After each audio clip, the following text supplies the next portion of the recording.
Folks, Black Star Network is here. Hold no punches! I'm real revolutionary right now. Black power. Support this man, Black Media. He makes sure that our stories are told. Thank you for being the voice of Black America, Roland. Stay black. I love y'all. All momentum we have now, we have to keep this going. The video looks phenomenal. See, this difference between Black Star Network and Black-owned media and something like CNN. You can't be Black-owned media and be scared. It's time to be smart. Bring your eyeballs home. You dig?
Martin!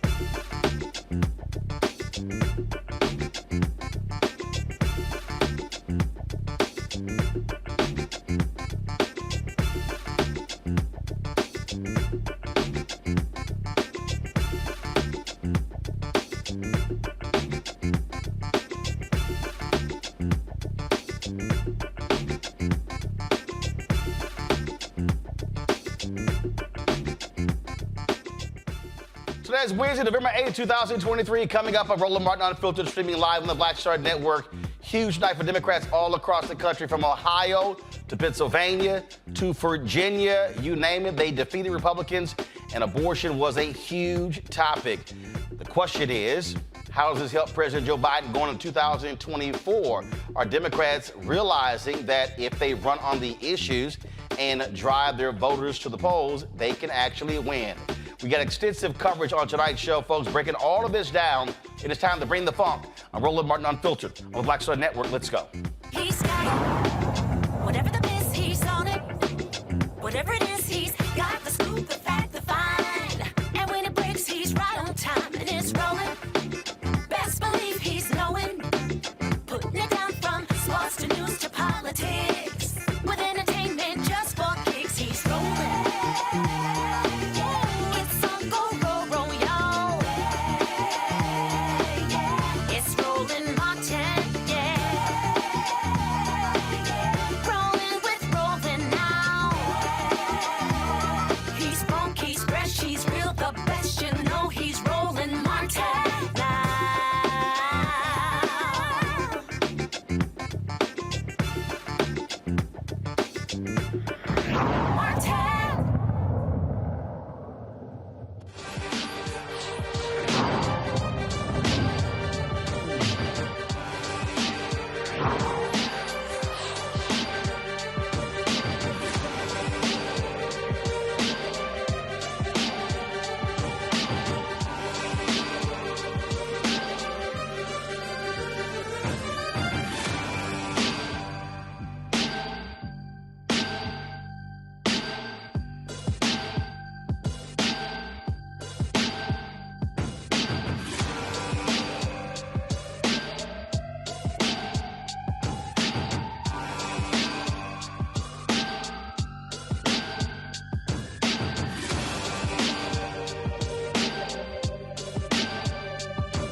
Republicans nationwide are scratching their heads today trying to figure out what the hell happened.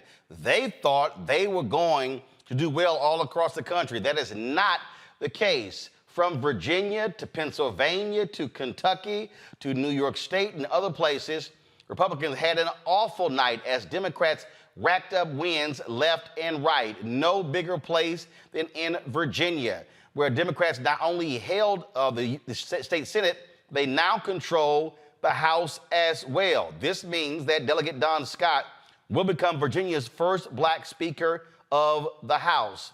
All of this, folks, the backdrop of Republican Governor Glenn Youngkin, who was campaigning saying, we're going to take control of the Senate and the House, and then we're going to ban abortion in Virginia. That was a huge issue that was on the ballot. And guess what? He looks real crazy now. All the talk about Youngkin being a surprise candidate for president in 2024, that just went out the window.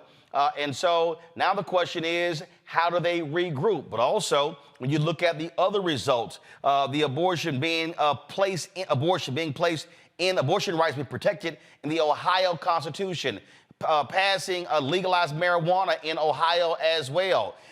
Andy Beshear in Kentucky, the Democratic incumbent, beating black Republican Daniel Cameron by a wide margin. Folks, it was win after win after win. The one place Democrats really wanted to secure a win was in Mississippi, where Brandon Presley lost to incumbent Republican Governor Tate Reeves. We're going to break this thing down. Lots of folks we're going to be talking to. Shontel Brown, Congresswoman from Ohio. Reverend William J. Barber, we'll be talking to him as well, and so many others. But let's start with my panel. Robert Patillo, host, People, Passion, Politics, News and Talk 1380 WAOK out of Atlanta. Rebecca Carruthers, Vice President, Fair Election Center, Washington, D.C. Joe Richardson, Civil Rights Attorney, Los Angeles, California. I dare say, Rebecca, I'll start with you. Republicans not doing well. In fact, it was so funny. I got one of those emails that you always get from these campaigns, and it was so funny. came in this afternoon. It was from Ronna McDaniel, who, of course, who is the Republican chair. I could not help but laugh when I got it because something line said, "Are you okay?" And that's why I had to tweet, "Ronna, are you okay today?" Well, Ronna Romney McDaniel, let's not forget that when she dropped the Romney after Donald Trump called out her relative, Mitch Romney. So here's the thing. Abortion was on the ballot last night in many of the states, but it played out differently depending on if it was a mid-Atlantic southern state like Virginia versus a deep south southern state like Mississippi. What's really interesting, Republicans have painted themselves as the small government party, but to get involved in women's reproductive choices isn't a small government thing. So it was really interesting watching Republicans fight with their traditional quote unquote small government party, but then having to balance it with evangelicals. So I think what we saw last night is what 2024 is going to look like, with the Republican Party trying to figure out which direction it's going to go in, if it's going to lean into conservative evangelicals, or if it's going to go back to the traditional tenets of the Republican Party the way it's been in the last 50 years. I'm really curious to see how they're going to regroup. I'm curious to see if their strategy is going to be leaked next week when they have their post-mortem to figure out what went wrong, when Republicans should already know going into last night what was going to go wrong, because they went too far on abortion rights in this country and voters aren't having it. Well, look, one of the things that they did, Robert, was they kept saying that we want to leave it up to the states. Okay, there you go. Leave it up to the states. Now they're having to contend with that because not only is it impacting statewide referendums, we saw it last year in Michigan. We see it in Ohio. Now we're seeing it impact their candidates.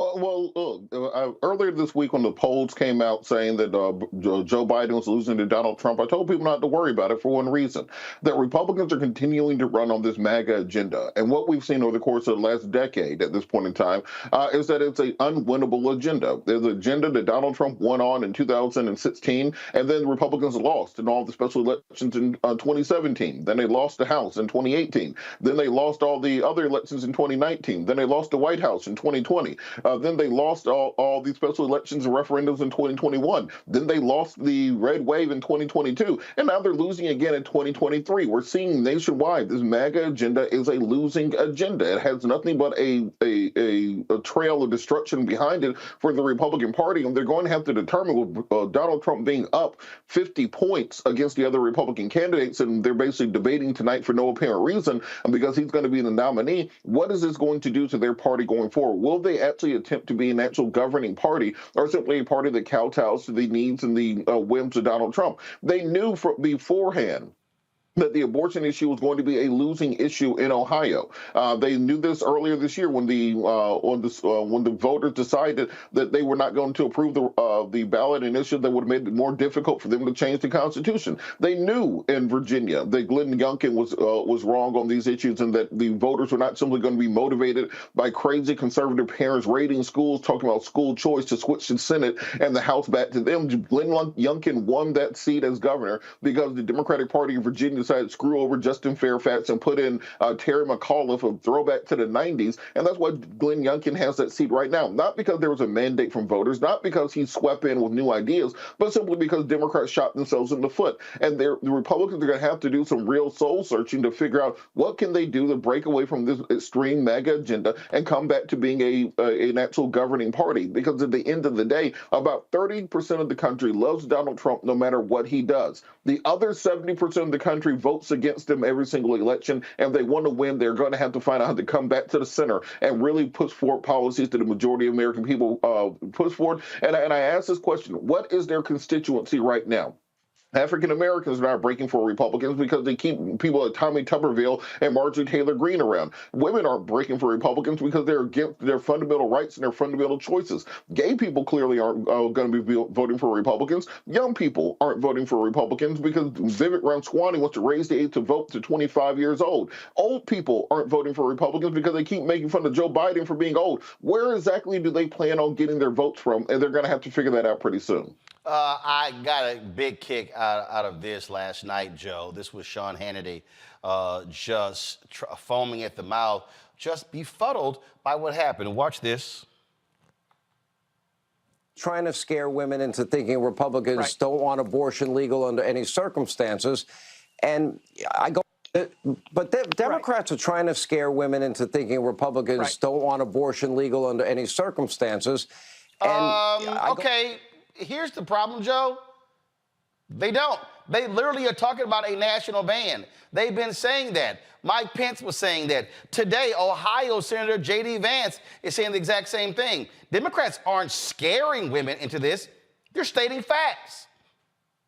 Yeah, they're stating facts. They're telling them the truth. I mean, really, this is the caboose on a very, very long train, except the train is continuing to go. Go back 30 years ago, Scalia was out of the mainstream. Reagan appointed folks who were out of the mainstream.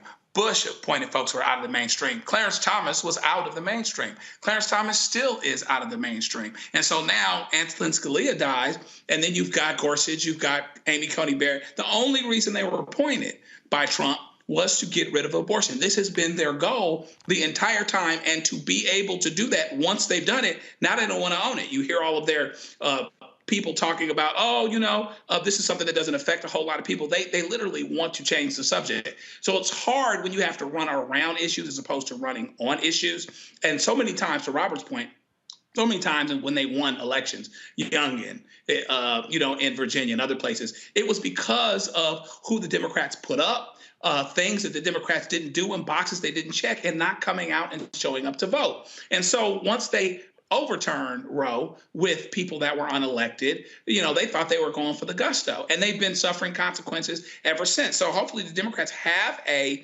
template, because they did say, let's just leave it to the states. No, they're going for the gusto. Thomas wants to undo half of the things that got passed in the last 4 or 5 years or 10 years, including gay marriage. And there are plenty of them that want to go for the gusto and do a national abortion ban. And so they need to own that and deal with that, and we'll just turn people out to vote.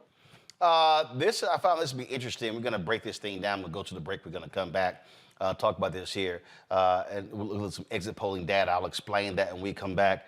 Roland Martin Unfiltered. Folks, we're talking about last night's election. Huge wins for Democrats. Republicans are now trying to figure out, is Trump going to be our saving grace? But a lot of people still don't like him as well. So there's a lot we're going to unpack right here on Roland Martin Unfiltered, right here on the Black Star Network.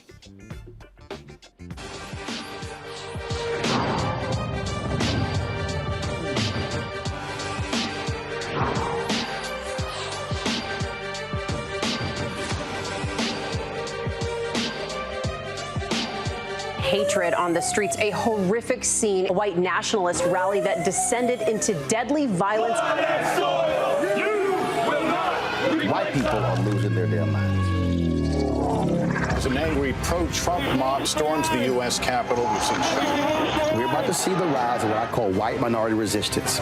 We have seen white folks in this country who simply cannot tolerate black folks voting. I think what we're seeing is the inevitable result of violent denial. This is part of American history. Every time that people of color have made progress, whether real or symbolic, there has been what Carol Anderson at Emory University calls white rage as a backlash. This is the rise of the Proud Boys and the Boogaloo Boys. America, there's going to be more of this. Here's all the Proud Boys, guys. This country is getting increasingly racist in its behaviors and its attitudes because of the fear of white people. The fear that they're taking our jobs, they're taking our resources, they're taking our women. This is white fear.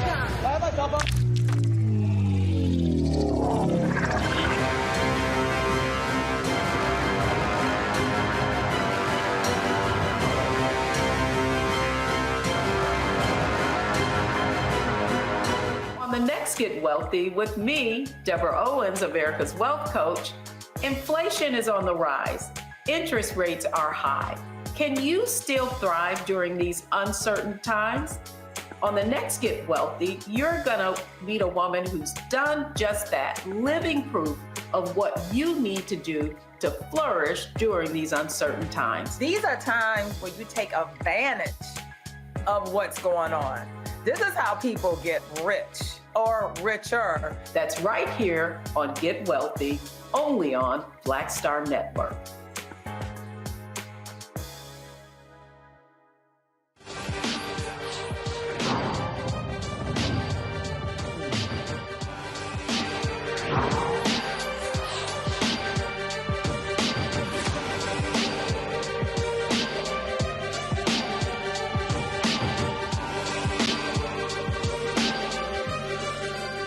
Welcome back to Roland Martin Unfiltered. We're breaking down last night's election. Saw this stat here, found it to be quite interesting, Robert. Exit polling data out of Ohio. Black men are most in favor of abortion rights, even more than white and black women. White men are most against abortion. That would surprise a lot of people that black men have a much larger view of this issue than white women and black women. Last night, of course, voters in Ohio put this issue, they placed it in abortion rights, reproductive rights in the Ohio Constitution. This is how it ended up being. The conservatives got crushed on this one. Come on, guys. So here's the deal. Yes, 2.18 million folks, 56%. No, 1.6 million, 43%. A total of 3.8 million votes were cast. The thing that's wild here, Robert, is that Republicans did everything they could to stop folks from voting on this. They did not want this. And even after this, the Speaker of the House goes, well, we're going to still find ways to protect a woman, first of all, to get rid of abortion. Dude, they now put it in the Constitution. You're going to have a little difficulty now. You're right. And look, this is one of the points I think is very important to make, because there have been, for some reason, this smear against black male voters over the course of about the last decade that somehow we don't defend black women's rights electorally. It started around the Doug Jones election in Alabama, where there was this idea that there was a schism between black men and black women on many of these electoral issues. Groups used that for fundraising. They used it to push down black voter turnout in various elections. Black men and black women are in lockstep on most political issues, particularly on this issue of life. One of the issues that I hear from many black male voters on radio and in other places is that they want more control when it comes to reproductive issues. They want more of a focus on child support and child care and equal rights for fathers, etc. That doesn't mean they want fewer rights for women. They just want more of their rights to be respected and actually be part of the political agenda. And I think that the fear that many people have, both on the left and the right of American politics, is a united front coming from black voters, because a united front coming from black voters on these issues means that we're able to hit with a closed fist instead of an open hand when it comes to political issues. And the more that we are walking lockstep on these issues, the more that we can push for on things such as women's reproductive rights, on criminal justice reform, on economic opportunities. All the things that we need within our portfolio require us to be working together, and we can't let outside groups work to try to separate us electorally. If you want to hear something unbelievably stupid, Rebecca, it is stuck on stupid himself, Rick Santorum. Last night on Newsmax, remember he got fired from CNN. They enshrine reproductive rights in the Constitution. They also legalized marijuana in Ohio. And poor little Rick Santorum is just beside himself. He's beside himself, Rebecca, that people actually have the audacity to state what they wanted. Listen to this. And you put very sexy things like abortion and marijuana on the ballot, and a lot of young people come out and vote. It was a secret sauce for disaster in Ohio. I don't know what they were thinking, but that's why I thank goodness that most of the states in this country don't allow you to put everything on the ballot, because pure democracies are not the way to run a country. So then you're. And wow. Pure democracies are not the way to run a country. So damn you people for stating your opinion. We get to tell y'all how you should actually think and believe. Well, Rick Santorum, you're really going to hate Ohio next year because guess what's coming to the ballot next year? It's the right to actually have fair maps. And guess what? Young people, old people, everyone in between is going to come out and vote. They're going to decide if they want to keep having extreme gerrymandered political districts in Ohio, or if they want maps to be fair and representative of the people who live, work, and play in Ohio. So that's what's coming up next, Rick. So sorry to tell you that. But here's the other thing. Issue one was even more than just abortion rights. Issue one was the right for women after having a miscarriage to actually have proper medical treatment. It was also for people in Ohio to have consistent and safe access to family planning needs. So not just having an abortion, but also the right to have access to birth control. And so those are the things that issue one dealt with. And then issue two dealt with, let's figure out fairness. We had so many people locked up in this country because of marijuana possession.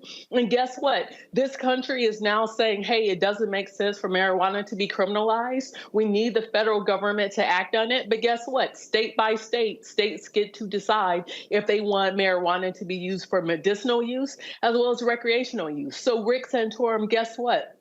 People get a vote. That's what democracy is about. Democracy is about having free and fair elections and also about participation. So last night we saw a series of free and fair elections across 29 states, and we saw people show up and participate, including young people. After all, we should want young people to engage and be active civic citizens in this country.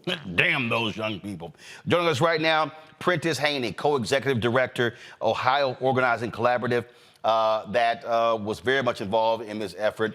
Prentice, you had to get a kick out of Santorum, like, damn it, how dare those people in Ohio, those young people and other people actually vote on stuff that they care about? Well, let me say this. Only losers and cheaters are scared of free and fair elections. You know, in Ohio, like we just said, young people and Black folks are not sitting on the sideline. What we saw last night was a sleeping giant that rose up and fought for their rights. 83% of Black voters voted for issue one, and then around the same amount voted for issue two. What's so exciting is that we live in a democracy where people like me, Black folks, are pushing the envelope every single day to make sure that we have access to the ballot. We just wasn't that long ago, 60 years ago, that many of us didn't have full enfranchisement, and still many of us don't today.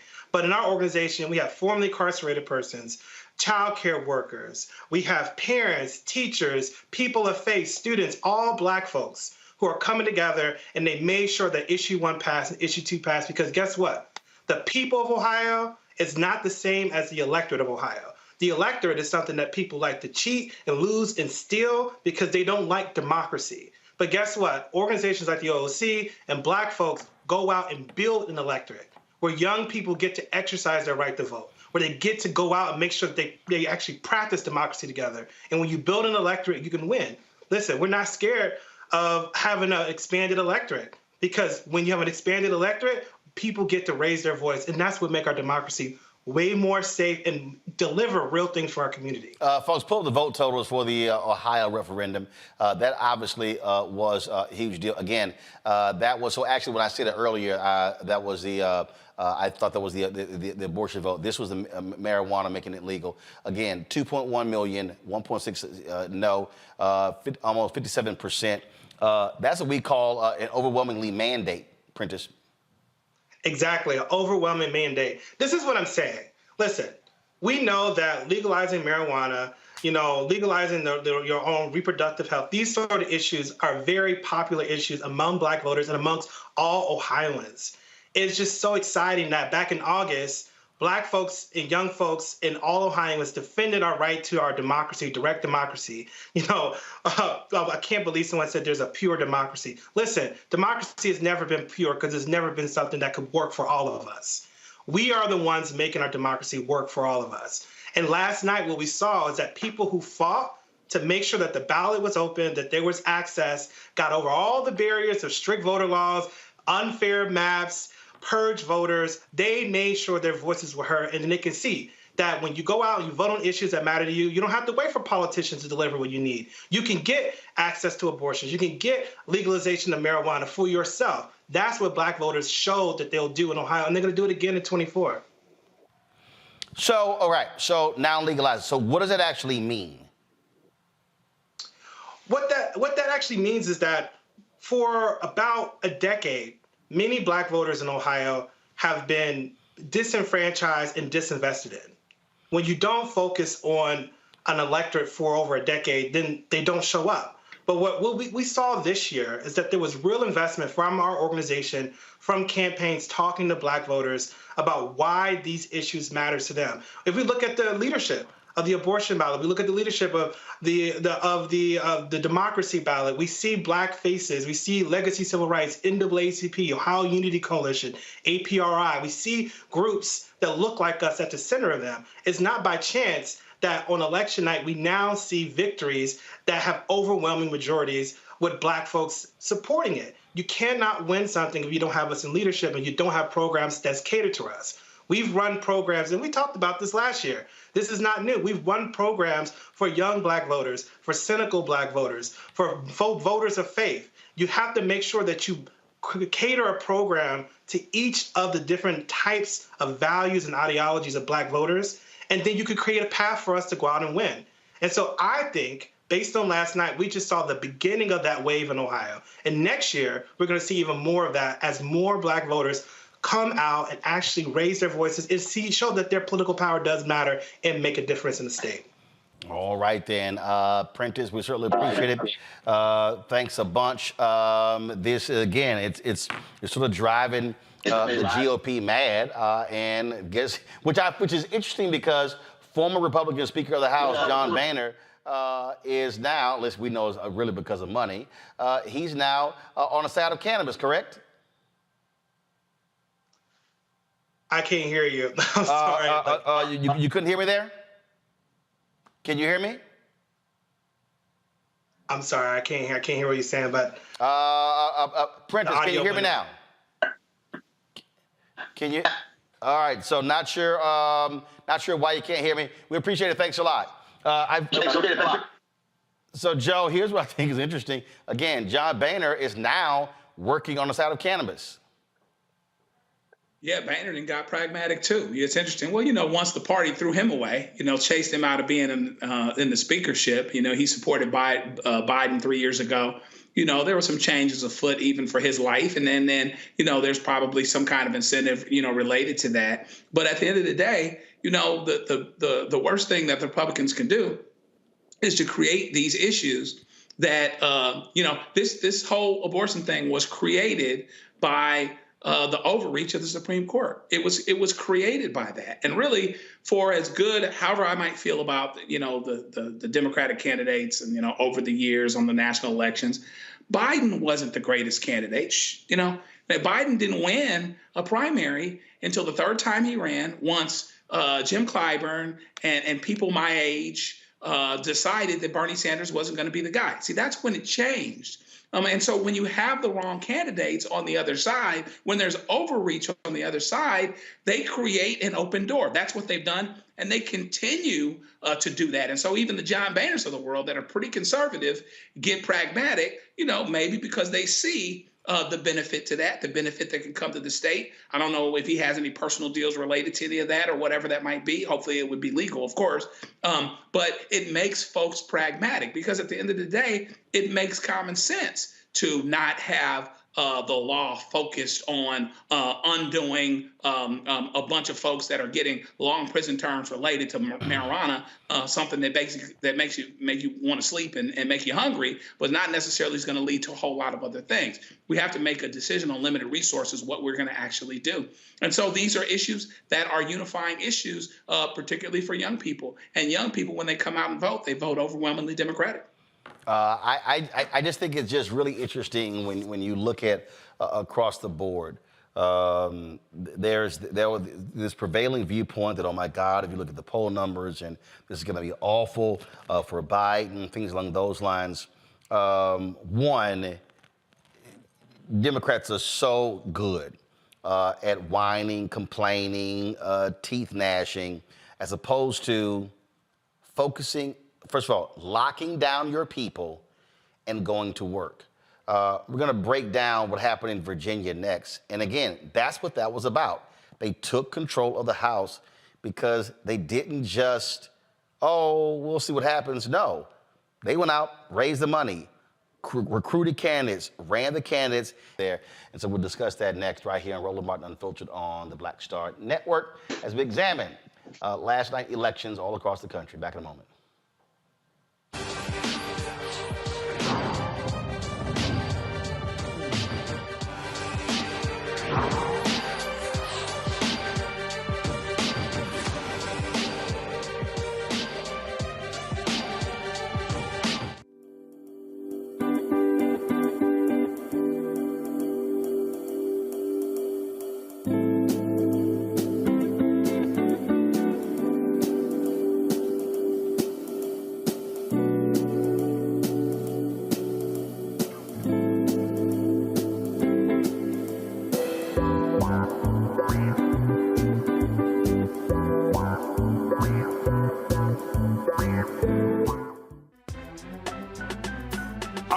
Muhammad, live from LA.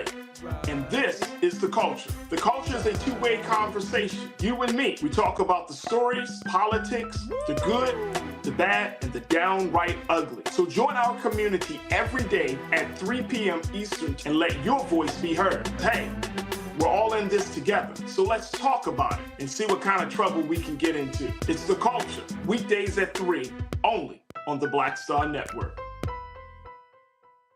When you talk about blackness and what happens in black culture, we're about covering these things that matter to us, speaking to our issues and concerns. This is a genuine people-powered movement. There's a lot of stuff that we're not getting. You get it, and you spread the word. We wish to plead our own cause. Too long have others spoken for us. We cannot tell our own story if we can't pay for it. This is about covering us. Invest in black-owned media. Your dollars matter. We don't have to keep asking them to cover our stuff. So please support us in what we do, folks. We want to hit 2,000 people, $50 this month, raise $100,000. We're behind $100,000, so we want to hit that. Y'all money makes this possible. Check some money orders. Go to P.O. Box 57196, Washington, D.C. 20037-0196. The Cash App is $RM Unfiltered. PayPal is R Martin Unfiltered. Venmo is RM Unfiltered. Zelle is Roland at RolandSMartin.com.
Folks, welcome back to Roland Martin Unfiltered. Before I went to the break, I talked about Democrats having to put their head down, focus on their base. And that's really, really how you win elections. A lot of people, obviously, last night, it was laughable for me. Just pull up the panel. It was laughable for me last night, Joe, to watch. I was in Dallas last night. I don't watch CNN voluntarily. My dad happened to be, he was flipping through and watching it. And my God, it was absolutely boring watching them. It was just boring. And what was driving me crazy watching all of these people, that they act as if abortion was the only issue all across the country. And it wasn't. Take, for example, the Kentucky governor's race. Now, was it a major issue? Yes. Was it the only issue? No. So Andy Beshear, the Democrat incumbent, he beat Republican Daniel Cameron last night. But here's the whole deal. Cameron got outperformed by other Republicans. So they didn't want the black guy in Kentucky. The thing that was also interesting, guys, come on, pull it up. Guys, we're moving way too slow. Let's go. Here's the whole deal. I mean, you're sitting here talking about this race, and yes, abortion was an issue. Abortion rights, reproductive rights was an issue.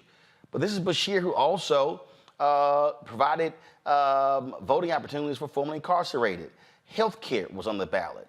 A number of issues were on the ballot. And so I think it's a mistake when I watch all these national, these mainstream white networks where they think abortion is the only issue. It's not. You have to make a compelling argument on a variety of issues to get people to turn out to support you. Yeah, I guess as it turns out, it's not enough to be a Black Republican with, that's the nephew-in-law of the leader of the Senate. Actually, you really do have to connect to the issues. And of course, as the advertisement said, all skin folks ain't kin folks. And so he didn't have a whole lot of black voters. He needed some black voters. Andy Beshear did an excellent job at seizing on what the issues actually are. And I think that he connected with those issues, including healthcare. Healthcare is everywhere. Being able to do the Medicaid expansion, being able to let folks know. I think that he is a good example of how to make sure that you connect with your voters, grow the electorate, and move us along in a way that gets more people to the polls and people understand what's at stake and understand what's actually important. He did an excellent job at that. There is an argument, we'll have to see how that goes, that, a lot of Democratic folks that were running for office are a little bit more popular than Joe Biden is. I don't know if that's necessarily going to necessarily pan out, that that's actually the case, but you're running on issues of things that Biden has accomplished and things that you're a part of. And once you really see how that touches your life and you get people to the polls, then you can win. I think Beshear showed that. And I think we have to look and remember, it's not that even before abortion, we Democrats connect, frankly, to most bread and butter, regular folk issues. That's always been the case. That's never changed. It's still the case. We have to continue to connect the dots and let them understand that, we were the ones that passed Obamacare, which was, passed along as a term that was supposed to be negative. We are the ones that are dealing with these things. Look at what's happening with the unions and the big three. Those are Democratic bread and butter issues. And so we have to continue, use that example, use that as a template to make sure that we're connecting with voters and reminding them of who we are, reminding them who is it that actually is helping regular people. And it's going to be Democrats. Robert, Daniel Cameron paid a huge price for his shameful actions when it came to the Breonna Taylor case. This is the Louisville Courier-Journal. They listed 5 takeaways. And they talked about how Andy Beshear expanded the Democrats' whole, he only won by 5,000 votes 4 years ago, how he won in rural places, how he won in the suburban places, but also how he was successful in Louisville. Look, black turnout was a huge issue. That was an issue there. Come on, guys, go to the iPad. Thank you. You see right here, it says, Beshear took 72% of the vote in Jefferson County, Louisville, where the Taylor case unfolded, after winning 67% of the vote in 2019. And again, this is where Until Freedom, Poor People's Campaign, others, they put that pressure, and black folks said, we're going to make this fool pay for what he did in the Breonna Taylor case, and they sure did. I think that's what the mainstream media, for the most part, is not giving enough attention to. Of course, the media has an agenda in these cases. They want to make sure that abortion is the #1 issue because there's special interest behind that. But we cannot ignore the fact that criminal justice reform, the treatment of black and brown people, and this movement for black lives, it was also crucial in this election. Very much Beshear's margin in this election was far larger because of the levels of black turnout that we were seeing. And for my black conservative friends, I tell you guys this all the time. Don't believe these people when they come to you and say, we're going to support you. Don't believe them when they say all you have to do is sell out and do what we say to do. We're going to put money behind you. We'll get behind you in campaign. They never come through at the end of the day. And I think that Daniel Cameron had actually decided when he was dealing with the Breonna Taylor situation to come out strongly, the same way that we saw Keith Ellison do in the George Floyd case. You would have seen a very, very split electorate. You would have had some people in that Louisville area that would have supported him because of that and that alone, and that may have actually bridged that gap. He was going to lose conservative support because of it. He would have gained additional support. So stop listening to these political consultants that tell you that just run on this MAGA agenda, this run to the far right of the electoral process, because at the end of the day, back in those backwoods of Kentucky, those good old boy MAGAs running, flying the Confederate flag, are not going to vote for you. They do not care about your policy, do not care about your party. It's a skin color issue. And if you want to make up that difference, that margin to actually be able to win, you need to build those coalitions to be more of a centrist candidate, and that's what doomed Cameron, and that potentially what doomed his political career going forward. Well, he also learned a valuable lesson. You can get Trump's endorsement, but Trump didn't give a damn about him. Trump didn't even come to the state to campaign for him. The Courier-Journal says Trump had a tele-rally for Cameron on Monday and put out a 2-minute video last week reaffirming his endorsement of Cameron. Daniel Cameron sat there, Rebecca, and he was all in with Donald Trump. And that's where one of his mistakes was, because he thought that was going to put him over the hump. No, player, you got played. To continue with what Robert said, when you are a conservative candidate, if you sell out your blackness, and blackness isn't just sold out on issues, but it's when you are inauthentic to your black experience, the black experience, and you run away from that, white voters do not respect that. There's nothing you could do to not be black as a black conservative. So you need to just accept that you are black. And that's fine. That's okay. Come on over. I love being black. The issue with Daniel Cameron is he was very inauthentic. And for him to sit and stand and tell the people of the Commonwealth of Kentucky, even tell the people of the United States that it was perfectly acceptable to not push forward and take those officers to trial, even though that grand jury said, hey, there is enough here to do something to move forward on this. For him to ignore that and to ignore the travesty of what happened with Breonna Taylor is shame on him. And guess what? The voters showed up and they said, shame on you, Daniel Cameron, we will not support you. So that's what we saw that happened last night. What's interesting with talking about mainstream media and like some of those other networks, by them focusing so much on abortion as the voting issue, what they don't understand, even if it's a state where abortion is one of the top 3 issues, it still plays out differently. It depends on the region of this country with how abortion plays out.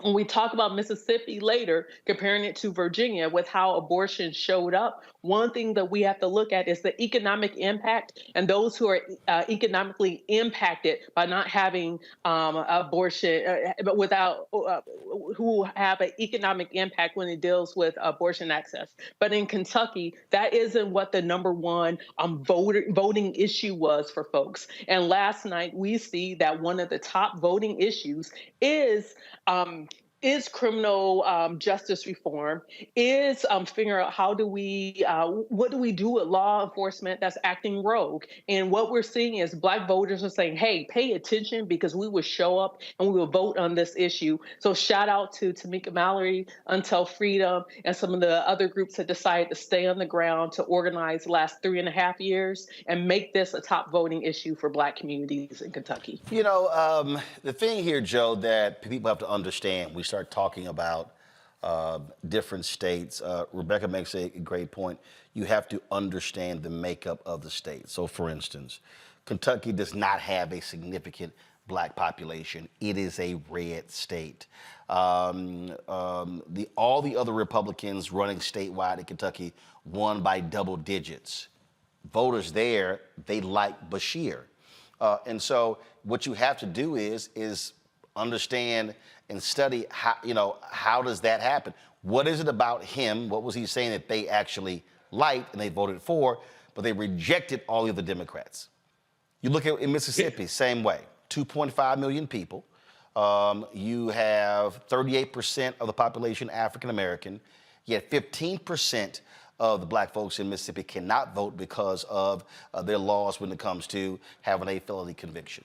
But last night we saw, this is the third straight election the Democratic candidate got about 47% of the vote. They seem not being able to get over that hurdle. Jackson obviously is a Democratic stronghold, but along the Gulf Coast, they got crushed. So last night, Brandon Presley ran a great race. He did everything right. He raised lots of money. He actually outraised Tate Reeves, but the reality is Tate Reeves still won. There still are a lot of votes that have to be counted, but the reality is Reeves won. But when you look at a place like that is one of those places where no matter how broke those white folks are, no matter how bad their health care is, no matter how bad their education is, no matter how bad the jobs are there, no matter how bad the wages are in Mississippi, they are just simply hardcore Republicans. And so, Democrats, what they're going to have to do, they're going to have to really go old school, like SNCC, like CORE, go into places like that, and really spend year-round trying to flip vote. First of all, trying to maximize black voter turnout, trying to reach those poor white voters as well, because they seem to not be able to get over that 47% number. Yeah, so you've got this education component. I think Stacey Abrams is a great example of how to have a long-term relationship with voters that starts off with education and brings them along, and start off with them younger, as young as possible. It is interesting. If you look at it, there's this irony. Now, you had Brashear one who was an incumbent, and you had the governor of Mississippi one who was an incumbent. But if you look at Brashear and how much black votes helped him, even though there weren't as many of them to mine, that means that he was very, very successful in mining the black voters, okay? Certainly helped by the Breonna Taylor issue, but he was good at making that connection and mining those voters. In Mississippi, Presley needed to be able to have more voters, right? So there's this issue with the criminal justice system and being able to undo some of that, which is probably a little bit tougher in Mississippi for a lot of reasons. But even then, there were a lot of black votes available that he did not get. Okay. And so we really have to have long-term relationships from state to state that start off with education and bringing folks along, connecting them to the issues that are important to them, and really doing the diagnosis and really doing the post-election work so that we understand why Brashear worked, how much of it was his personality, how much what were the issues, where those black voters actually were, et cetera, and are there more black voters there that can be mined in rural areas and other areas. Take that, make a comparison between that part of the country. To Rebecca's point, there are some differences in different parts of the country, so that you absolutely understand what the secret sauce is to educate voters, to bring them along, connect them to what their issues actually are that meet them where they are, and do it long term, so that over the course of several elections, Mississippi, the potential is there. The numbers are actually there now, and they will continue to be, particularly in a country, in a state that's so black, 37, 38%, whatever it is. There's a lot of potential there, and a big part of it is not accepting the suggestion that because you're in Mississippi, because you're in Alabama, because you're in fill in the blank southern state, you cannot win. Until Brashear won 4 years ago, we thought we couldn't win in Kentucky either. But he's finding a way to do it, even though it's not going down ballot. So we have to make sure that we do a diagnosis and figure out what actually helps to connect with these voters, and of course, educate from the very, very beginning and early on, and go that way. Robert, look, at the end of the day, I think when you talk about politics, so many people, they only focus on the political season. If you're in Mississippi and you see that you're stuck on 47%, then what you have to then do is truly go in, look at the numbers and say, we got to go figure out how to pick up another 45 to 50,000 votes. We figure that out, then we can win. Republicans have controlled the governor's mansion there 31 of the last 35 years. They have a firm grip on the legislature as well. But again, do I believe that it's impossible? No. Look, Republicans control every statewide office in Texas, but the bottom line is you've got 900,000 black people in Texas who didn't vote. You had 75% of voters 30 and under in Texas in 2022 who did not vote. You've got 2 million eligible but unregistered Latinos in Texas. Texas is 61% minority, yet the people who vote in Texas, 61%, they are white. So what it requires is going to require these billionaires in the Democratic Party to literally say, we're going to have to grind this thing out and go through the slog and do that hard work going town to town, door to door, and it may take you 2, 4, 6, 8 years, but you can't just only focus on it during the election year. Look, Roland, this is one of the problems with the Democratic establishment. In the last 6 months or so, Donald Trump has been convicted of or found liable for raping Eugene Carroll. He's been found guilty of $2.5 million in fraud from Trump University, $2.5 million in fraud from the Trump Foundation, $25 million in fraud from Trump University. He's facing $250 million in fraud in the current case that he's facing. He has 91 felony counts around the country. He was impeached twice, and we've seen about 3 Republicans call on him to step down and drop out of the race. President Biden had one bad poll. And David Axelrod and all the other Democratic establishments are saying, well, let's throw Granddaddy out the house because he's going to lose. This is just the way that Democrats react to things. Democrats are the most scared group of political people that I've ever seen. In a state like Mississippi, you have to understand who your electorate is. It's black people. There are over 100,000 unregistered black voters, or eligible unregistered black voters in the state of Mississippi. You turn them out, you get them registered, you turn them out at Obama 2012 levels, then you can win back. You can make up that 50,000 vote gap that exists there.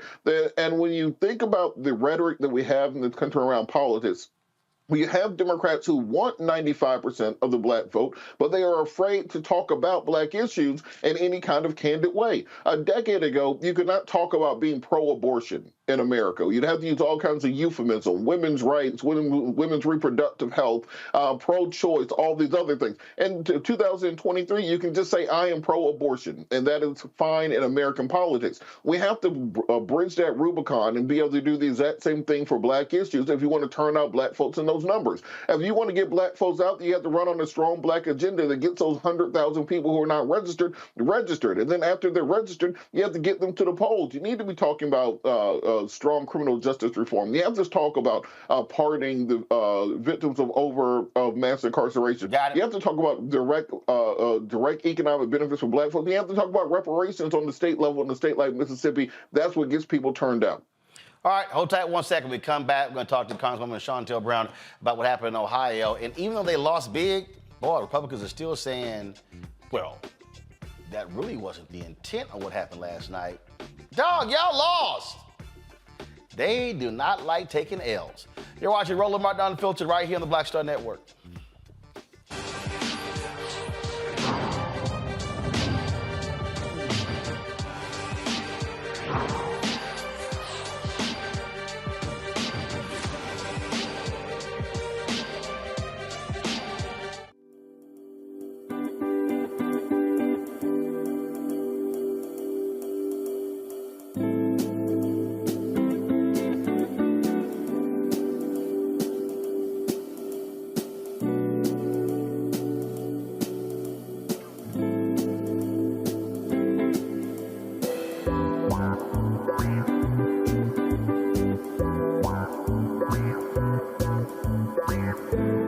Next on the Black Table with me, Greg Carr, we welcome the Black Star Network's very own Roland Martin, who joins us to talk about his new book, White Fear, How the Browning of America is Making White Folks Lose Their Minds.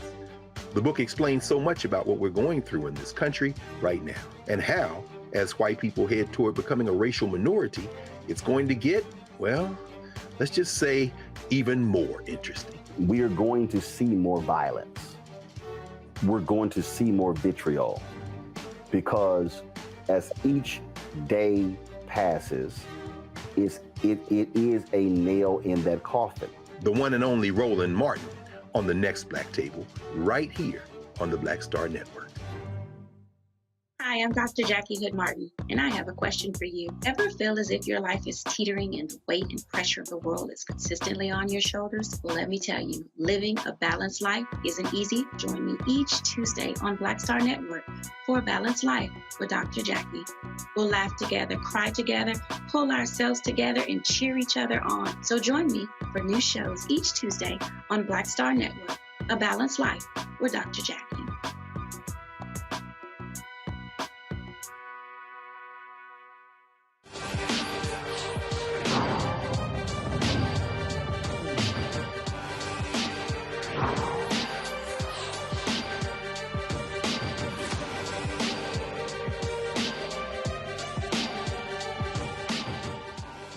Last night, voters in Ohio affirmed in their constitution reproductive rights. Boy, Republicans in the state still are not happy. They've been doing everything they can to stop them. So 27 members of the Ohio legislature literally put out this press release, and it's quite confusing.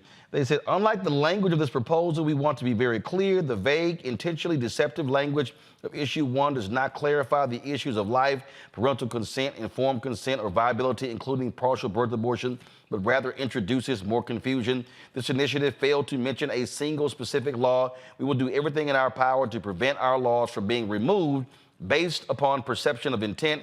We were elected to protect the most vulnerable in our state. We will continue that work. Joining us right now, Congresswoman Shontel Brown of Ohio.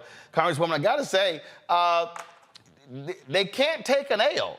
They like, I mean, last I checked, they literally said, we're going to put the right to reproductive rights in the state constitution. They think they're bigger than the state constitution.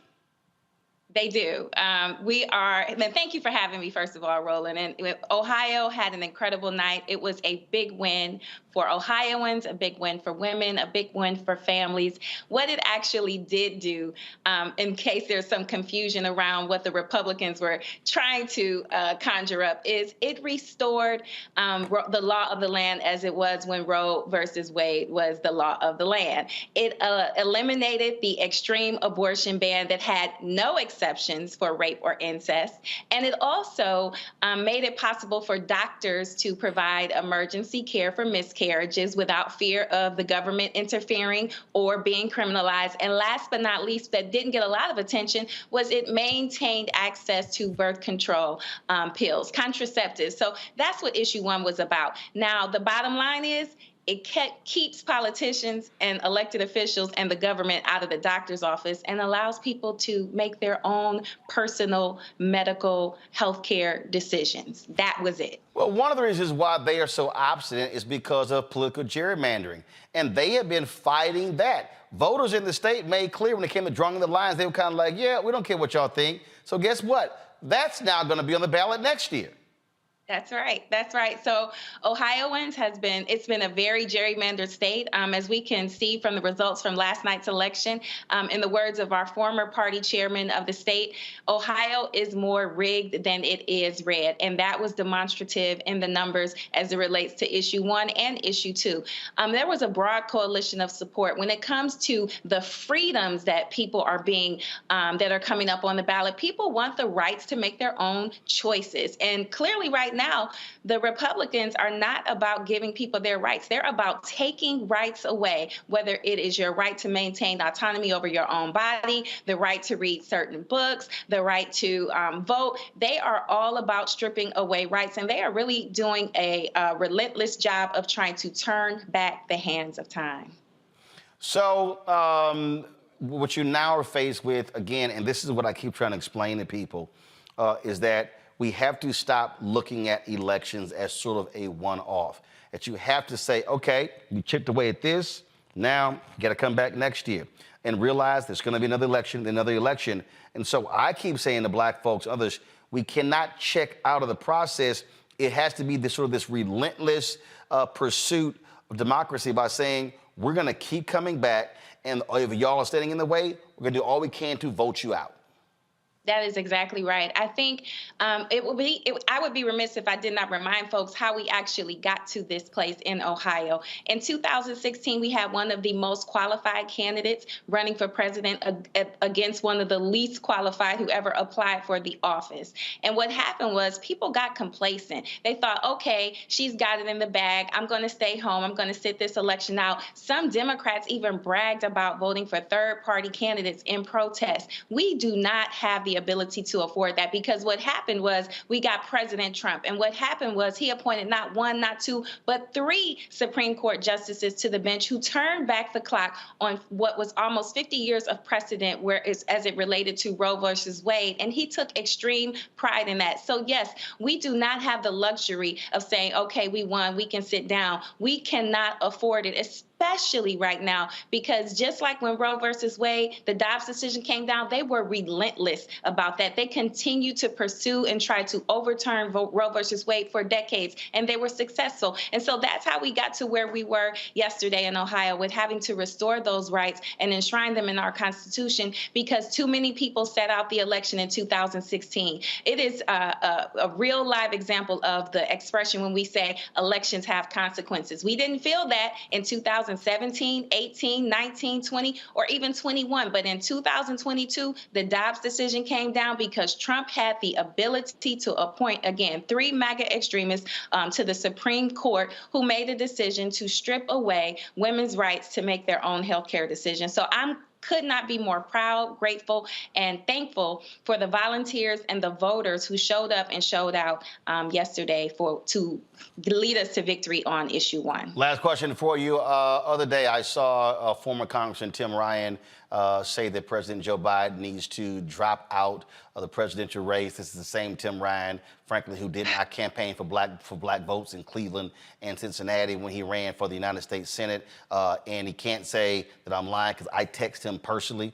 about those things, offered to come to the state, never accepted.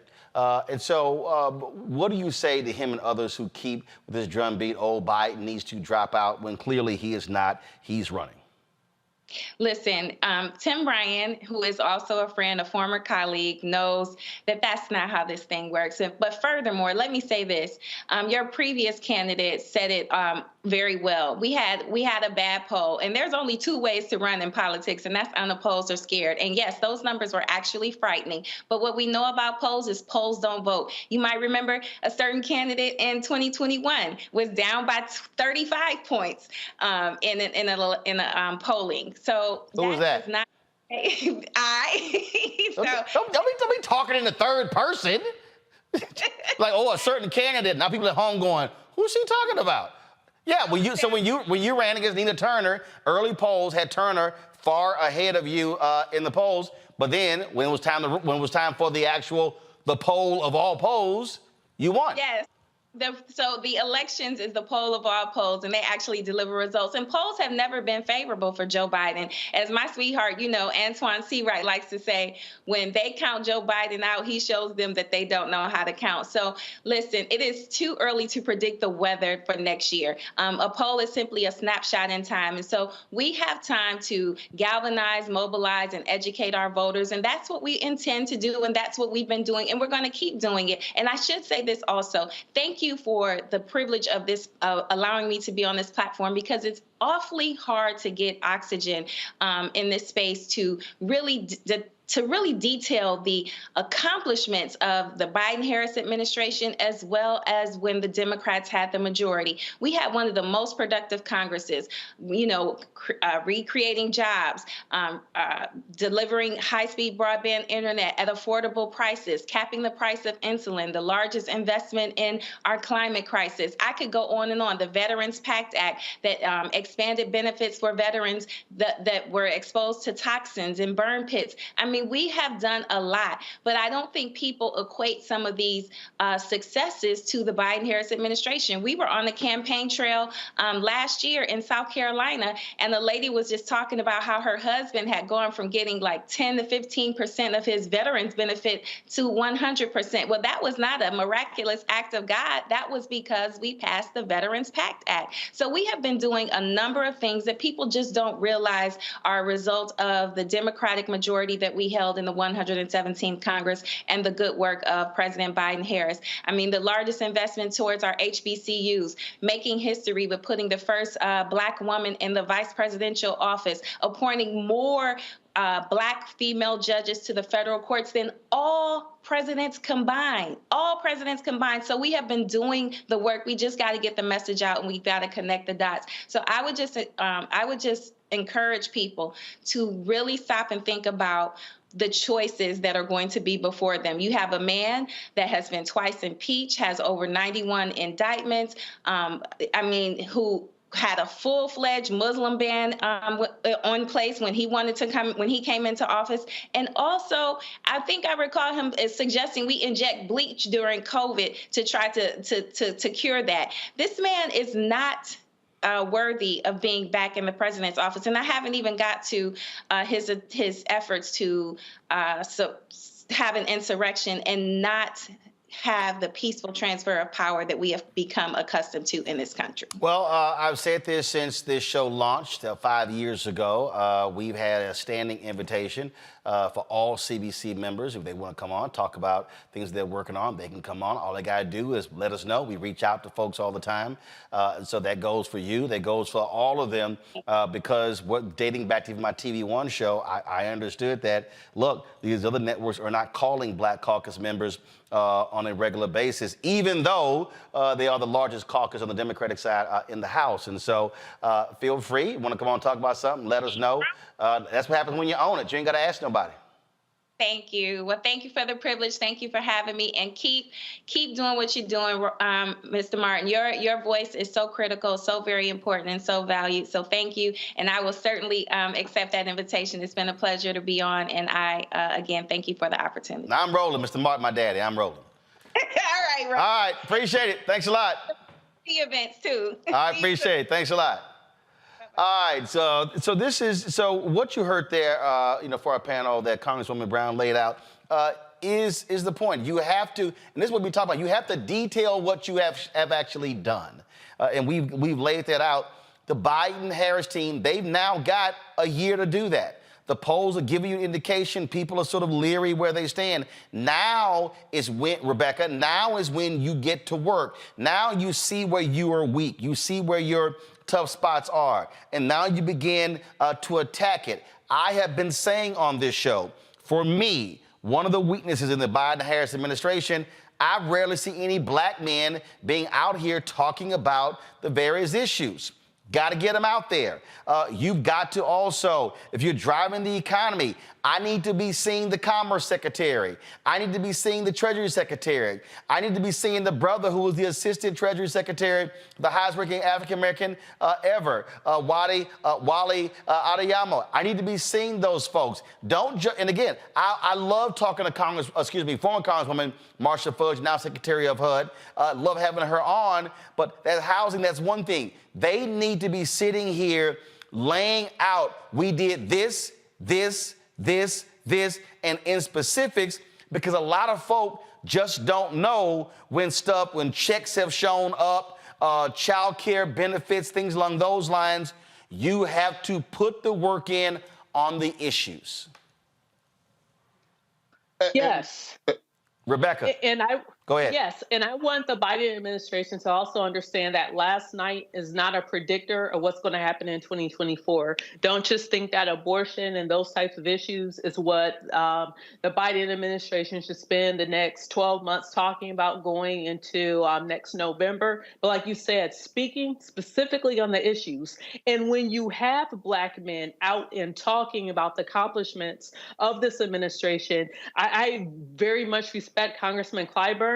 But it shouldn't be our elite Black men in this country. It should be everyday Black men who could talk about everyday issues. And the reason why I'm saying that is right now there is a vacuum for that. That's the reason why when you see Ice Cube talking about his agenda, it's the reason why it actually has air, because there is a vacuum and that voice is needed to talk about everyday issues that doesn't show up in a shiny Democratic Party package. So we we need to see more of that going into next year, because the Biden administration absolutely need Black men to be informed with what's going on, as well as engaged and then talking to one another. It's not good enough just to go to the barbershops. Unfortunately, a lot of my white colleagues who work in different campaigns seem to think that that is a cheat code all of a sudden. It is not a cheat code for you. If this is your first time in a barbershop, they ain't listening to you. So we need to see more everyday Black men who are engaged, and that's something that the Biden administration has time to do in the next 12 months. You know what? So, Joe, I'm sitting here. You know, Charles Blow just put out this piece called "The Joe Biden Re-Election Dilemma." He says in here that Joe Biden should be far and away the favorite to win re-election in 2024. Can we please stop with this nonsense? Let me explain. We have had close elections. In close elections for the last several elections, Republicans have not been winning the popular vote. So we can go to 2020, 2016, 2012, 2008, 2004, 2000. I mean, we can look at the numbers, okay? And so we are a fractured country. We already know that when we talk about the election, really comes down to 5 or 6 states. Right now, we can say that the 2024 election, Florida is off the map. Democrats have been horrible there. Florida is no longer a battleground state. We can say Georgia, Arizona, Michigan, Pennsylvania, Wisconsin, those 5. Now, I won't say Colorado. Not gonna say New Mexico. What'd you say, Rebecca? Arizona, North Carolina. We still got to look at North Carolina. Okay. No. Is that Supreme Court? Okay. I'm not gonna put North Carolina in that column until Democrats actually start winning there. Okay. Biden barely lost there, but they've been losing in North Carolina. So that's why I'm not gonna. But I'm just gonna say it's 5 states. It's 5 states. Okay. Fine, Robert. You can put in Nevada. Okay. But the bottom line is it's really 5 states. Okay. So the reality is, I'm not shocked by any of this. I'm not shocked that people are saying, oh my God, I'm worse off, because I understand what has been happening. I've been I'm in group chats and I'm in other chats, and these people are walking around and like, oh my God, I'm not enthusiastic about Biden. Well, hell, it's a lot of people I ain't enthusiastic about. But I also am taking every time I look at Yank Uger, Yank is going off, and I'm like, dude, seriously, you're yelling and screaming. Guess what? You're yelling and screaming on Twitter ain't gonna solve jack. I'm like, Yank, guess what? Trump is gonna be the nominee. Biden is gonna be the nominee. It's some shit, just deal with it. Just deal with it. To me, this is sort of like going to the car dealership, and they come back and it's like, all right, your transmission, your engine, your lights. I could stand there and him and her. Guess what? Go ahead and get ready to pay that $2,000, $3,000, $4,000. Either you pay it or your ass taking Ubers all day. I mean, we can stand here and that means nothing. So I'm not one of these people like, oh my God, I wish Biden was 60. He ran when he was that age. He lost. Right. He lost. And let me remind all of these people, because I am sick and tired of all of these Democrats bitching and moaning, oh my God, he's gonna be 82 if he gets reelected. Warren, Klobuchar, Harris, Booker, Buttigieg, Bloomberg. I know I'm leaving 2 or 3 people off. There's 6 people who were running in 2020. Sanders, that's 7.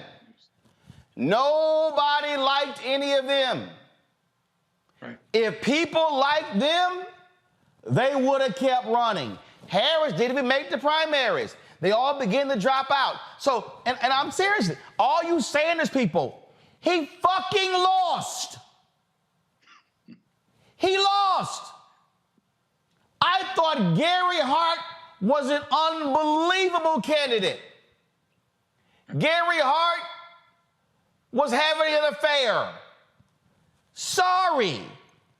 So at some point, you gotta wake up and go, okay, this is the hand I'm being dealt. Sure. Because Biden ain't getting younger. And when I say the hand that I'm being dealt, you can sit here and talk about Biden is, Biden that, Biden ain't done this. Can you argue against the infrastructure bill? Nope. Can you argue against the American Rescue Plan? Nope. Can you argue against the announcement now made regarding rails, generating 100,000 jobs? Nope. I could go on and on and on. So when I hear people say, like Bill Maher, yeah, he's done a great job, now sit down. I'm sorry, in what world do you say to the person who's done a great job, now sit down? Right. Because we're stuck on this deal, oh, give me somebody young and vibrant who can excite me and who can lose. Because there were some young people. Yeah. Harris was younger. Booker was younger. Buttigieg was younger. Oh, I'm sorry, they didn't excite you enough? And so I'm sitting here going, hey, this is who is sitting in front of me. On the right is going to be an insurrectionist, lying, narcissistic, 4-time indicted, massive liar. Over here is the incumbent Joe Biden. Over here is the dude who picked 3 hardcore right-wing Supreme Court justices that got rid of Roe v. Wade, that got rid of affirmative action, and they're going to sit here and allow people to sit here and carry guns. They took up a case that deals with the issue of people who commit domestic violence having guns. Waiting on that decision, okay? Over here, I got somebody who's appointed 150 federal judges, more black women to the appellate court than all other presidents combined, who's appointed civil rights lawyers, ACLU lawyers, directly from where they were all the way to the federal bench. Now, now hold up. So now, all right. so those are my choices. That's what's in front of me. And so I'm not sitting here going, oh my goodness, I'm not looking for Biden to go run a damn marathon. I don't need him to go surfing like Obama did. I don't need any of that. What I need is for some shit to get done. What I need is for him not to incite Proud Boys and Oath Keepers and flat out racists across the country to storm the U.S. Capitol, overthrow the election. What I need is not to see these crazy, deranged MAGA people who don't give a damn about civil rights, who do not give a damn about holding police officers accountable. That's what I want to deal with. So again, for all y'all folks who like, oh my God, I know, he's running. Deal with it. And people are like, well, you can't be scared of us. You shouldn't be trying to instill fear in us. Project 2025, Google it. Then you'll understand what the real fear is. That is what is getting on my damn nerves, Joe. And I need people to understand. Buckle up, man up, woman up, shut the fuck up, and focus on winning in November 2024 and defeat crazy, deranged, white nationalist, white supremacist, MAGA Donald Trump. Well, what's interesting is not only in spite of, but because of everything that you said, it guarantees that elections will continue to be close. In 2000, if the election ended in Florida, but if Al Gore had won Tennessee, then Florida would not have been in play, would not have been determinative. 2004, the difference was Ohio and Ohio only. We know what happened in 2008. 2012, supposedly Barack Obama was behind, but he comes back. 2016, some folks stayed home. Even Donald Trump had the plane warmed up, didn't think he was going to win, thought he was going to get on the plane and be out, and we got lax. And so even in the best of times, you have a very, very divided electorate, and a lot of folks are going to vote sight unseen. And so therefore, it's about turning your folks out. Here's the good news. We can run on actual records. We don't have to hypothesize about what Donald Trump would or wouldn't do. Let's talk about what he actually did the last time he was in office. Let's remind folks of the debacle surrounding COVID and how many people died that didn't have to, and the fundamental instability in this country, and then compare what Donald Trump, who was just about as old as Biden, by the way, BTWIJS, as the kids say, let's compare what Donald Trump's judges did versus what Biden's judges are doing. And so run on records, actually talk about here's what we actually did and how it affects you. This is what he actually did. We don't have to hypothesize. Here's where we're going, assuming he's still on the street. So just run on records and inform people and remind people of the urgency of voting, because 2016 is a cautionary tale of what happens when we don't go vote. I'm just tired of Democratic whining. I'm tired of it. Got to go to a break. We come back. Reverend Dr. William J. Barber, I know he's going to sit here and pray for me, because sometimes, sometimes, y'all, I can explain stuff in a nice, wonderful way, but sometimes, matter of fact, I don't know if y'all remember this here years ago. Matter of fact, I'm going to tell this story on the other side of the break, and then Reverend Barber's going to get a kick out of this one. It's a true story, too, about cussing and getting your point across. You're watching Roland Martin Unfiltered right here on the Black Star Network.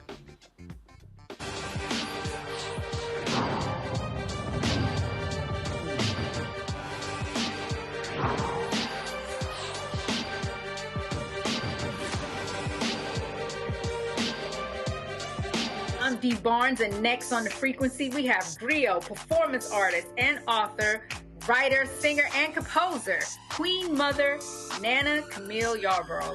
Please join us for an incredible conversation of knowledge, wisdom, and power of the elders. I'm a perception changer. You're a rearranger. You're a mind evolver and a problem solver. You're a beast eater, a soul excreter, a void filler, and a bile spiller. You are a thought warmer, a plan former, a power orchestrator, and a tongue translator. Right here on The Frequency on the Black Star Network. On the next Get Wealthy with me, Deborah Owens, America's Wealth Coach, inflation is on the rise. Interest rates are high. Can you still thrive during these uncertain times? On the next Get Wealthy, you're gonna meet a woman who's done just that, living proof of what you need to do to flourish during these uncertain times. These are times where you take advantage of what's going on. This is how people get rich or richer. That's right here on Get Wealthy, only on Black Star Network. Next on the Black Table with me, Greg Carr, we welcome the Black Star Network's very own Roland Martin, who joins us to talk about his new book, White Fear, How the Browning of America is Making White Folks Lose Their Minds. The book explains so much about what we're going through in this country right now, and how, as white people head toward becoming a racial minority, it's going to get, well, let's just say, even more interesting. We are going to see more violence. We're going to see more vitriol, because as each day passes, it is a nail in that coffin. The one and only Roland Martin on the next Black Table, right here on the Black Star Network.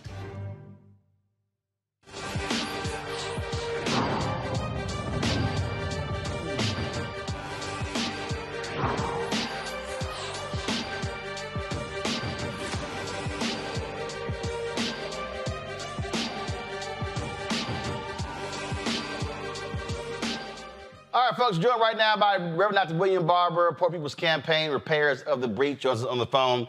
Reverend Barber, years ago on Nightline, I was watching Nightline. It was hilarious. They had Ice-T and Dr. Alvin Toussaint on. And Ted Koppel said, Ice-T, what about the language in rap? And Ice-T said, well, you know, Ted, he said, black people are different from white people. He said, so our intentions are different. He said, a white person will say, Johnny, put that knife down. Put that knife down, Johnny. He said, a black person say, Johnny, put that goddamn knife down. He said, it's emphasis, Ted. And Ted Koppel goes, Dr. Toussaint, your thoughts? And Alvin Toussaint, Harvard, all that. He goes, well, you know, Ted, Ice-T got a point. You damn all right, he got a point. And anybody that doesn't know there comes a time for harsh language and strong language doesn't read the prophets or Jesus. You know, when Jesus saw a fig tree producing, fronting like it was really a fig tree but not producing, he damned it. And, you know, the prophets would often say very straightforward things, different than cursing and profanity. And I hear you saying there's a frustration. Listen, how do you win in politics? You got to go get the votes. And it's two ways you go get votes. You either let people know what you have done, and then you let them know, if you give me another term, what I'm going to do. This is what I've done. This is what I'm going to do. You know, you talk about North Carolina. I want to issue one slight correction.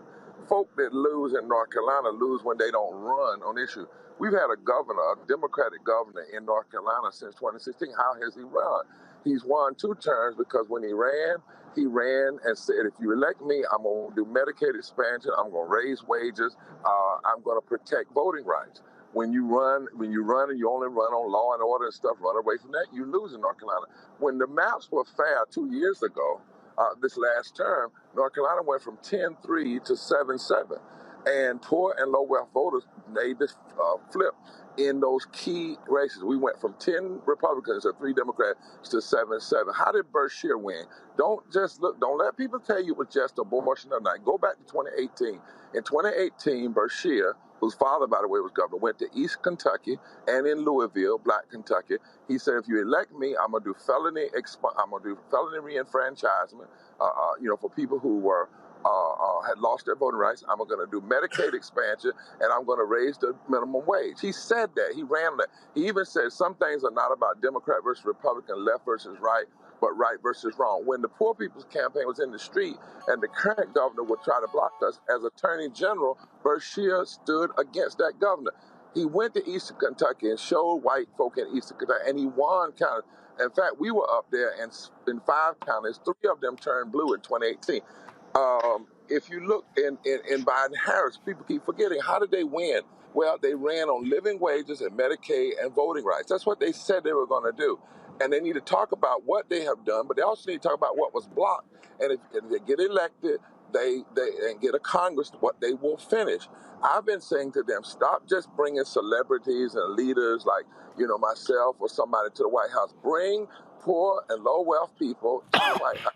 Yep. Whom your policies have lifted and impacted. Let them know what you've done, then tell them what you're going to do, and let them be your children, because there are 60 million, listen to this, Roland, there's 60 million poor and low wealth voters in this country. 27 million voted in the last election, 39 million didn't. There's not a state in this country where poor and low wealth voters don't make up at least 33% of the electorate. And in most states, if just 20% or less in those states would be mobilized, not 30, not 40, just 20%, around an agenda, whoever got those votes would win. So how in the hell can you really say you want to win if you're not just working hard for those votes, telling for what you've done, what the blocks were to what you wanted to do, and if you give me another term and the Congress I need, this is what we're going to get done. I don't know, for instance, why right now in the Senate isn't passing living wages, passing the Voting Rights Act. Let the House block it, but pass it so folk will know, if you give us the House and give us the presidency, we will get this done. And this is what we've already done, and this is what we'll do. And that's how people will be moved to the electorate. It's real simple. It's about, what's really people are facing in their lives. And lastly, Roland, we got to talk about life and death. Life is on the ballot. Poverty is the fourth leading cause of death in this country. If you're not addressing poverty and low wealth, you're not addressing people's lives. 350,000 people died during COVID from the lack of Medicaid expansion. The lack of health care. You're not saying what you're going to do about health care. You're not caring about people's lives. But if people know you care about their living, then they will move and vote for you and stand up and stand with you. That has to happen in this cycle.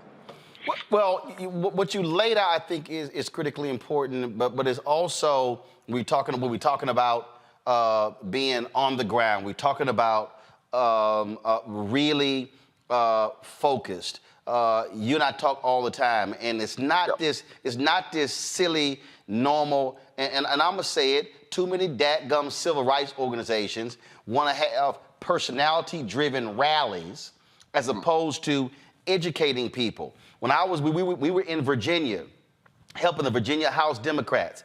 After the 5 events we did, people would come up to me and they would say, "Well, man, what can we do?" I said, because it was like alphas and it was deltas and AKAs and other. I said, listen, stop trying to cover the whole doggone area. I said, go pull the data, find out the 5 lowest voting precincts, and then each one of y'all members of the Divine Nine take one precinct. I said, take one precinct. I said, stop trying to do everything. I said, so if you take the 9, let's take the lowest 12, Divine Nine, Eastern Star, Prince Hall Mason, and the Links. Those 12 organizations, I said, just focus on one. You may very well increase in that particular district anywhere from 3,000 to 5,000 votes. And here's what people don't understand. Last night, even though the Democrats won the Virginia House last night, I went through the data, Reverend Barber, and what it showed is that when you start breaking down some of those numbers, they could have picked up an additional 4 or 5 seats, and they lost those seats, won by 173 votes, up as a 1,300. So if we focus on that, we can win elections, but this old school just get together and just make a bunch of noise. No, you got to grind this thing. You got to go touch the people. You got to talk to the people. You got to educate the people. You have to. You can't go to them and say, well, vote because Harriet Tubman got away from slavery and vote because you got to show, first of all, have the agenda right. Push the candidates to talk about the things that really matter. Like in Mississippi, most people don't know that 80% of Mississippians wanted Medicaid expansion and living wage. If the governor when the candidates for governor started running on the last couple of weeks, what if that had been from the beginning? But even if he didn't, the organization should be going to the places where people are and pushing that. And you're right about the numbers, so let's drill down. Because we've never seen an election where we've had the kind of massive turnout we want to. Even where we are seeing victories, the turnout is still far below what it could be. But if you know, for instance, in Florida that there are 2.8 million poor low wealth voters who did not vote in 2020. And the margin of victory was only 370,000 in the governor's race. Then go where those 2 million poor and low wealth voters are and rally them around the issues. If you know in Georgia, there were 1,076,000 poor and low wealth voters who did not vote. But the margin of victory wasn't but 12,000 votes. Go in those areas, find where they are, and move them on agenda. If you know in Kentucky that the 700,000 didn't vote in 2020, the margin of victory was only 500,000. In North Carolina, 1.1 million didn't vote. The margin of victory was only 70,000. So right there, you get a clear picture that we're not losing because we're losing. We're losing because folk are not focusing on and drilling down on where the voters are. So what we're going to be doing is in 30 state capitals in March the 2nd, we're having massive rallies to call people to vote around 7 issues in state capital. We're announcing 35 weeks of intentional focus on low-income voters who, when they voted maybe 2 elections ago, they voted progressive, but they have not voted since then. The number one reason that people say they don't vote is nobody talks to them. So we're going to have a massive campaign to talk to them all the way through the election. And every time we gather, we're going to be gathering around issues, but then the issues will drive who we go talk to. Targeting areas, and by the way, Mark Rowland, what we're doing in PPC and Repairs of the Breach is bringing folk together. We're bringing folk together in East Kentucky and in Louisville, in those pockets where people say, well, that's Trump country. No. Because even in those areas, if you close the margin by which an extremist wins, you help on the other side. And so you've got to drill these numbers down. I don't know how many times I have tried to say it nice, say it cussing. The world, can you walk away from this many potential voters? And the number one reason that they don't vote is that nobody talks to them. Talk to the people, go where they are, pick the areas, and increase these margins. And victory for progressive and for civil rights, for justice, can happen. Look, even in the South, there's not a southern state. There's not one southern state. Y'all hear me on this? Where 20, if you move 20% of poor, low-income voters, 20%, that it would not fundamentally shift every electoral, every at-large election. That's why these folk are so hard on voter suppression. They are looking at these numbers. They know the Southern strategy has all kind of breaks and holes in it. And for the life of me, I don't understand sometimes why, as you say, folks are continuing to just do the old school, the celebrity-driven, just do a door knock, tell folk to vote because folk died for it in the past. No, tell them to vote because of how they need to live in the present and what's happening right now, and go target in those areas. But we can't be bougie now. We can't just go get the folk that normally go. And you can't, after election, when they put up, 90% of the black folk voted for a candidate. No, that's 90% of those who voted. Right. It's not 90% of our people. You got to know what's really going on. Read the numbers and go hard, go hard in the trenches and hard in the paint. And lastly, you've got to mobilize the folk in those communities that go hard. It's one of the things we're trying to do is make sure that if you're going in communities, you don't go in a community with people who never go in the community. You raise up and build leaders from within those indigenous communities so that they can become the ones who inspire others to move. Well, that's why I don't know why the White House keep playing game with this, but this is why they need to stop trying to just invite you, accept that invitation, bring poor, affected people, and have Biden meet with them. He can talk about his existing policies, but I'm tired of this whole deal where you only talk middle class, Scranton. No, it's a bunch of poor people. It's a bunch of poor working class people. People out here trying to make ends meet. They need a voice too, and they've been messing around for 3 years not wanting to have that meeting. And they have a voice. 60.9% of black people are poor and or low wealth. That's 26 million people. 30% of white people, that's 66 million. What we have said to them is let us bring into the White House a diverse group of low-income, poor people who actually support what you've tried to do. And with some more religious leaders, talk to them and let those people leave the White House and go out and tell the story.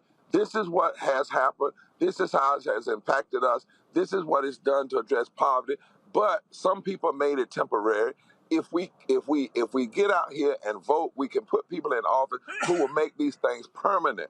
We can address 87 million people without health care. We were 2 votes, Roland, 2 votes from 43% of Americans, 50 plus million Americans, and 43% of black people moving out of low wealth if the living wage bill had passed. We were 2 votes. 2 votes. Well, those are the people that need to have the mic. Those are the people you need to be talking to because those are the people that live and breathe and know how to move the sleeping giant in this country. Anybody in this election cycle, as close as these elections are, that is writing off 60 million poor and low wealth voters and not talking to them intentionally is a damn political fool. I'm just going to say it like that. Right now, go to my iPad. The video we're showing right now is when we live stream when y'all were marching in West Virginia against Manchin. And this is what we're talking about. Look, the 2023 election is in the books. The focus now is on 2024. You're going to have primaries beginning the first of the year. You're going to have Democratic primaries, Republican primaries happening all throughout, gearing up for the general election. This is all hands on deck.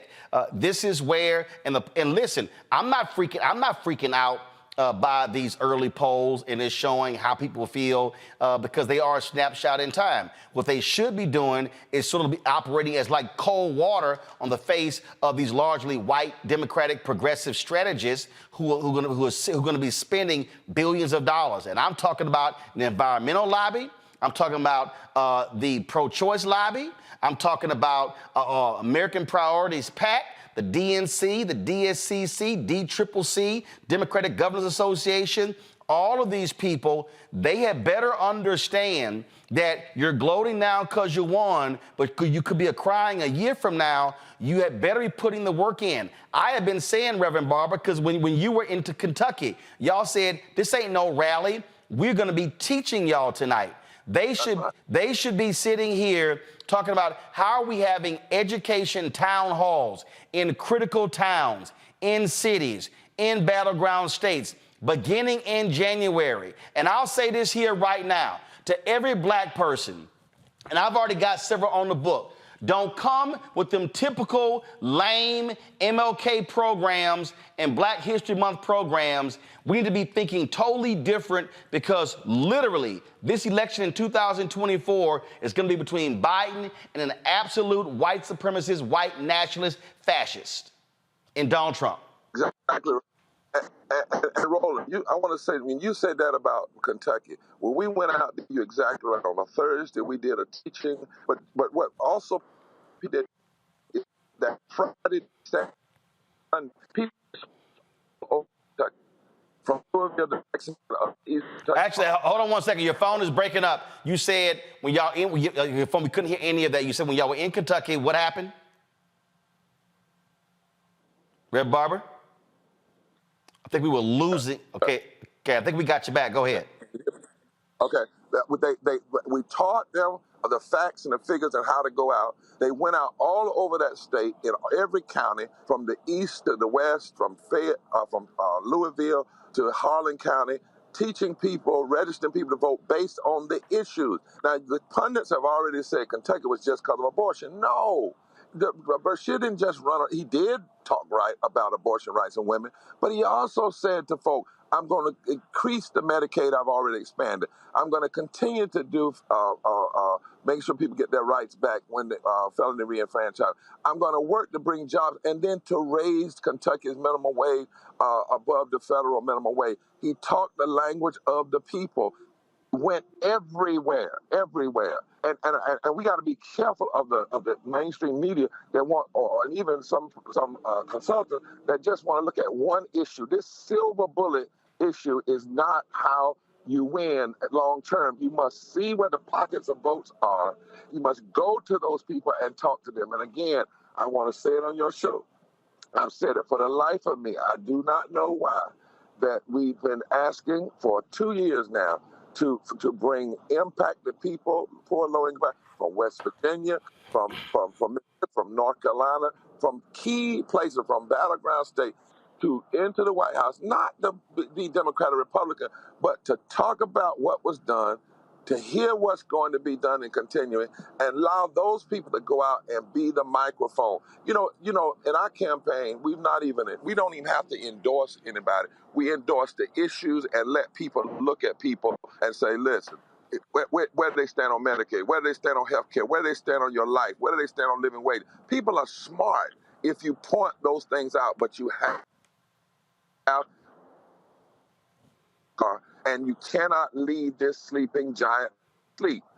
And that is poor and low wealth voters are a critical key to a fundamental shift. And lastly, Roland, I've done the data. And I got a book coming out, how the mythology called white poverty, how the mythology around white poverty continues to exacerbate lies about race and class. And the data shows that poor and low wealth white people even don't in the majority vote against their own self-interest.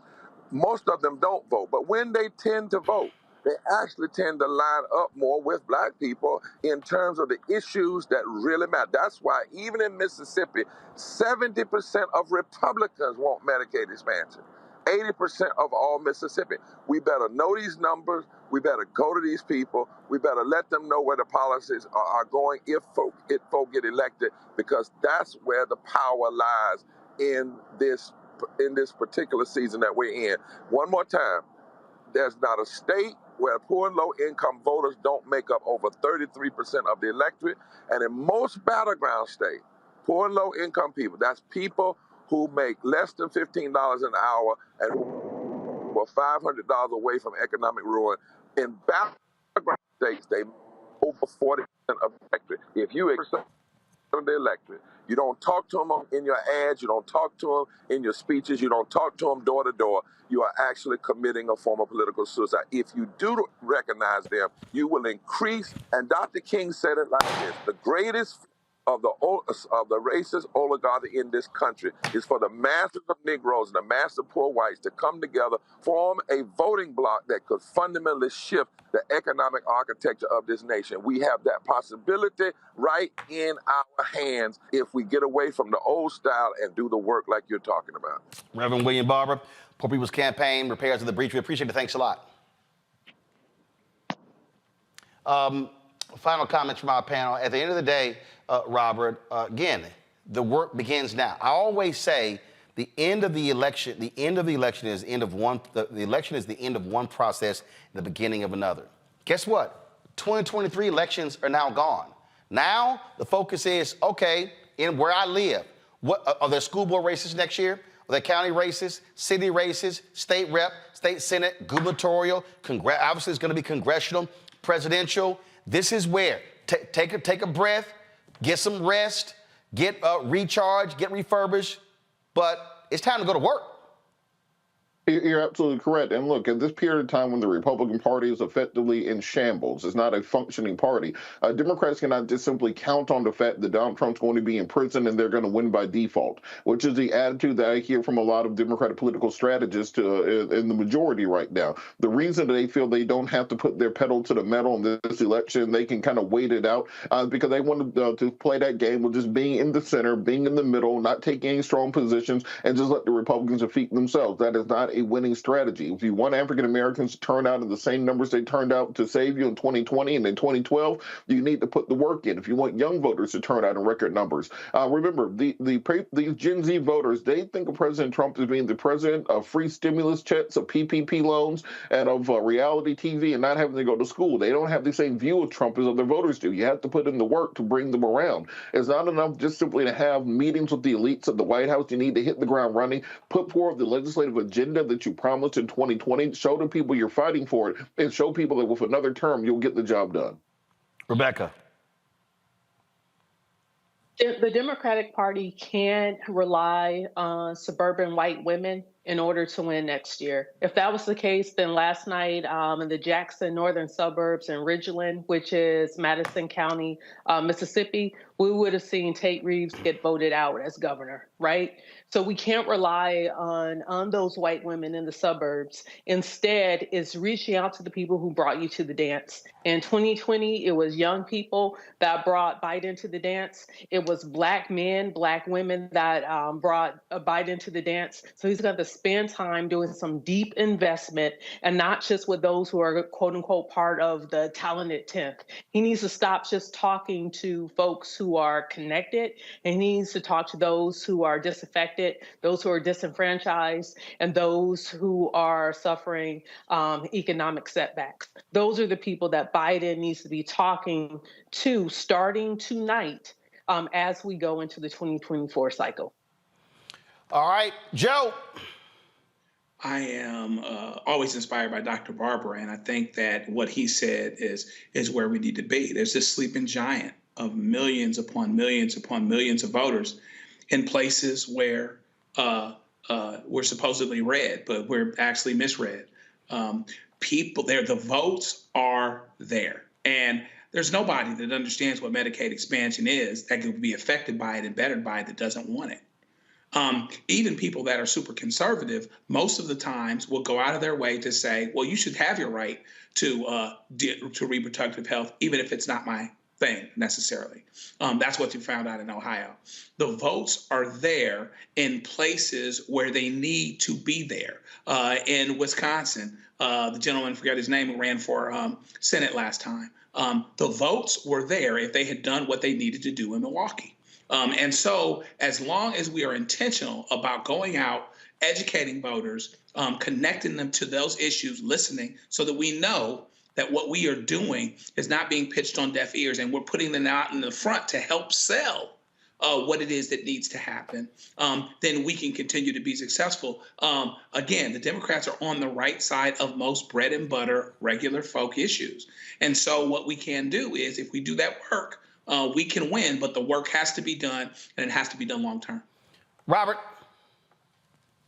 As I said, the work goes on, the cause endures, the hope still lives, but the dream will never die. But I want to impress upon the Democratic Party, the black folks are not going to turn out with the same old, well, we brought Jay-Z out for the concert, we brought T.I. out, we brought, we went to the barbecue, I got hot sauce, I got a big pile of collard greens. That's not what black voters are looking for right now. You passed $1.7 trillion in infrastructure, $1.5 trillion. Well, I got to stop. Hold up, I got to stop you there, because the Black Voters Matter folks properly use collard greens and food to register people. So I got to stop you there, because hold up, in your state of Georgia, they were very successful by pairing food drives with voter registration. So I gotta slow you down a little bit there. We can do that in the third rail. From the administration, we need policy, we need legislation. That's what